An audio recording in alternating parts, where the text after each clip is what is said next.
आज हम आप लोग को मतलब आप लोग को इन्फेक्शन पढ़ा रहे थे। तो इन्फेक्शन में आज हम आप लोग को टाइप ऑफ इन्फेक्शन बताएंगे। इन्फेक्शन के कितने टाइप होते हैं, कितने प्रकार होते हैं। तो इन्फेक्शन यानी संक्रमण दो प्रकार के होते हैं। पहला है इनडायरेक्ट इन्फेक्शन यानी अप्रत्यक्ष संक्रमण।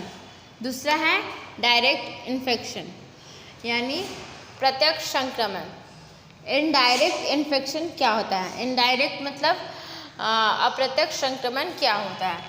अप्रत्यक्ष संक्रमण के अंतर्गत रोगाणु व्यक्ति के संपर्क में प्रत्यक्ष रूप से न आकर साधनों के रूप में होता है। मतलब कि इनडायरेक्ट इन्फेक्शन में ये होता है कि जो रोगाणु है वो किसी व्यक्ति के शरीर में डायरेक्टली नहीं जाता है, वो किसी साधन के द्वारा ही जाता है। जैसे ये कोरोना ही है, तो कोरोना के बारे में कि कोई भी इंसान को कोरोना है तो वो किसी सब ऑब्जेक्ट को, कोई भी चीज़ को छूता है तो उससे अगर हम भी छुएंगे तो वो हमको गया। तो ये आपको इनडायरेक्ट भी है, इनडायरेक्ट इन्फेक्शन भी है। और उनके पास आमने सामने मतलब कि साथ में रहने से भी हो रहा है। तो ये एक तरह से डायरेक्ट और इनडायरेक्ट दोनों कोरोना का लक्षण जो है इनडायरेक्टली इन्फेक्शन भी फैलाता है और डायरेक्ट इन्फेक्शन भी फैलाता है।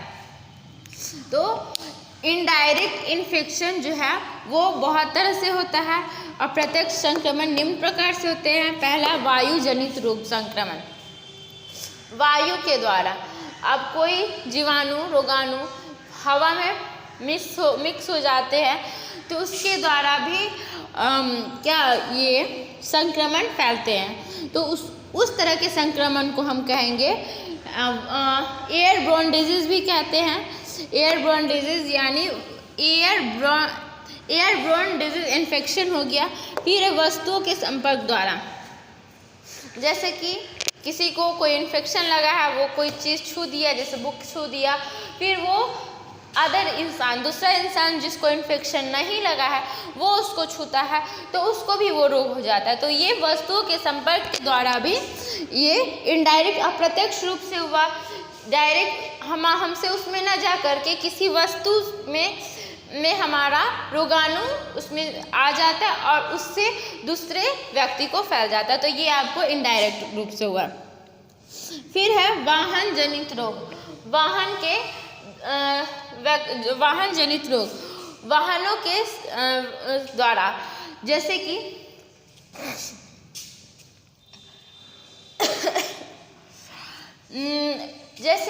मॉस्किटो ही हुआ, मलेरिया हुआ। तो मॉस्किटो आता है, कोई भी इन्फेक्टेड इंसान को काट लेता है। काटने के बाद उसका जो रोगाणु है वो उस मच्छर में आ जाता है।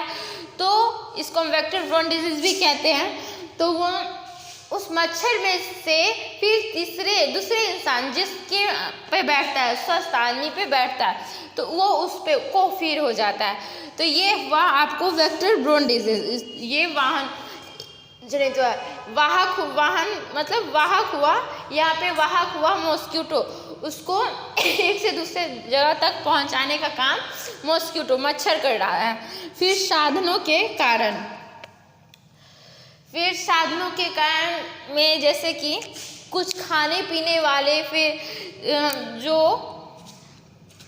खाने पीने वाले चीज़ जो होते हैं उनके कारण भी हमें रोग होते हैं। उस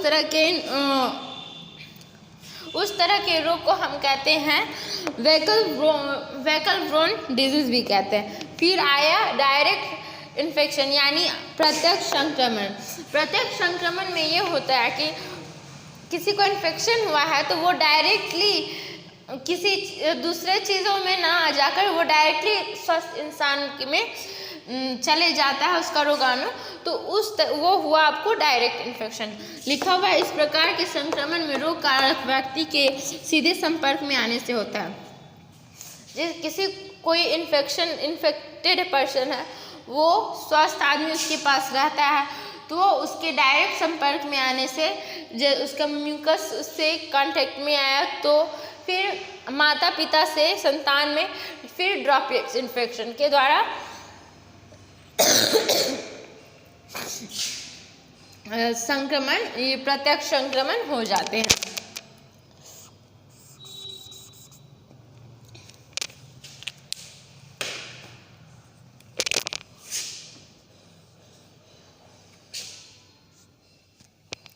ये जो डायरेक्ट इन्फेक्शन में है, म्यूकस के द्वारा एड्स हुआ। एड्स जो है वो म्यूकस के द्वारा, अब एक जो एड्स इन्फेक्टेड पर्सन है उनको वो उनका म्यूकस अगर किसी अदर पर्सन्स के जो हेल्दी है, ठीक है, उनके बॉडी के कांटेक्ट में आते हैं, उनके म्यूकस या ब्लड के कांटेक्ट में आते हैं, तो ये डायरेक्ट संपर्क हुआ, तो इससे ये जो उस तरह से भी लोग को इन्फेक्शन फैल सकता है, तो वो डायरेक्ट इन्फेक्शन का ला गया। फिर से हेरिडिटरी होता है, मतलब कि हेरिडिटी कह रहा है, सॉरी, हाँ हेरिडिटी, माता या पिता को कोई इन्फेक्शन हो जाता है तो उससे संतान में, क्योंकि वो उनके संपर्क में, आसपास में उनके संपर्क में होते, इस कारण से माता पिता से संतान में रोग होना, वो भी आपको डायरेक्ट इन्फेक्शन में आता है। फिर है कॉज ऑफ इन्फेक्शन, इसके बाद कॉज ऑफ इन्फेक्शन है, यानी संक्रमण के कारण कौन कौन से हैं वो आपको नेक्स्ट क्लास में बताएंगे।